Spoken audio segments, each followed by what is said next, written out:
దీనికంటే TV serial బాగుంటుందేమో అనిపిస్తుందనమాట. ఏదో జరగబోతుంది అన్నట్టు తీసుకెళ్తూనే ఉంటారు గానీ, అక్కడ జరిగేదేమీ లేదు అన్నట్టయితే లాస్ట్‌లో ఎండ్ చేస్తారనమాట.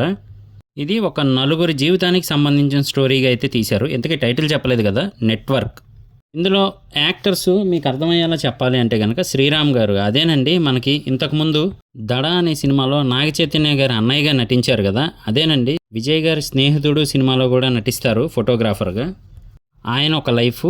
అలాగే ఇంకొక వైపు మనకి 'ఉండిపోరాదే' అని మీకు గుర్తుండే ఉంటుంది కదా 'హుషారు' మూవీలో. సో, ఆ హీరోయిను గోల్కొండ హై స్కూల్‌లో యాటిట్యూడ్‌తో ఉండే కెప్టెన్‌గా ఉంటాడు కదా! ఆ కుర్రాడనమాట. సో, వీళ్ళతో పాటుగానే ఇంకొక పర్సన్ లైఫ్, వీళ్ళ నలుగురు లైఫ్‌ని చూపిస్తారు. ఈ 'హుషారు' హీరోయిన్ ఏమో ఈవిడ అబ్బాయిలతో మామూలుగా చాట్ చేస్తూ ఉంటుంది. అలాగే అవసరాల కోసం మాట్లాడుతూ ఉంటుందన్నమాట. కాకపోతే పెళ్లి చేసుకునేది మాత్రం వీళ్ళలో ఎవ్వరినీ కాదు. అలాంటి ఆవిడ మొత్తానికైతే మాత్రం అమ్మాయిలతో బిజినెస్ చేసి ఇంట్లో పడిద్ది తెలియక. ఇంకొక వైపేమో మన శ్రీరామ్ గారు అదేనండి నాగ చైతన్య గారికి అన్నయ్యగా నటించారు 'దడ' మూవీలో అనుకున్నాం కదా!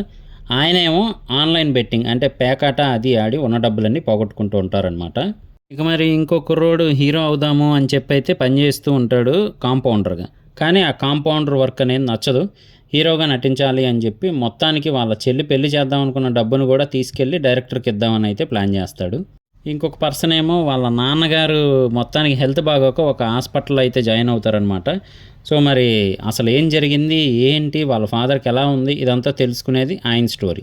మొత్తానికి నెట్వర్క్ పోవడం వల్ల వీళ్ళ లైఫ్‌లు ఎలా చేంజ్ అయ్యాయి? ఏంటి? అనేదే కాన్సెప్ట్‌గా అయితే తీసుకెళ్లారు. ఏదో ఉంటుంది క్లైమాక్స్‌లో అన్నట్టయితే తీసుకెళ్ళి లాస్ట్‌కి మళ్ళీ ఆ ఎండింగ్‌కి వచ్చేపాటికి మీరు మిగతాదంతా సీజన్ 2లో చూడండి అన్నట్టయితే వదిలేశారనమాట. మొత్తానికి 3 ఎపిసోడ్‌లే వచ్చాయి. దాని బదులు వదిలేదేదో మొత్తం వదిలేసున్నా క్లియర్‌గా అయితే అయిపోయేదనమాట. ఇప్పుడు దీనికి మనకు ఆల్రెడీ కొంచెం సీరియల్ టైప్‌లో ఉంది ఏంటి అనిపించింది కాబట్టి సీజన్ 2 చూడడానికి కూడా ఇబ్బంది పడాల్సి వస్తుందేమో అనే ఫీలింగ్ అయితే నాకు అనిపించింది. మరి చూసాక మీకేమనిపించింది అనేది కింద కామెంట్ చేయడం మర్చిపోకండి. ఆహాలో అయితే స్ట్రీమ్ అవుతూ ఉందన్నమాట నెట్వర్క్ వెబ్ సిరీస్. సో, ఇది నా రివ్యూ.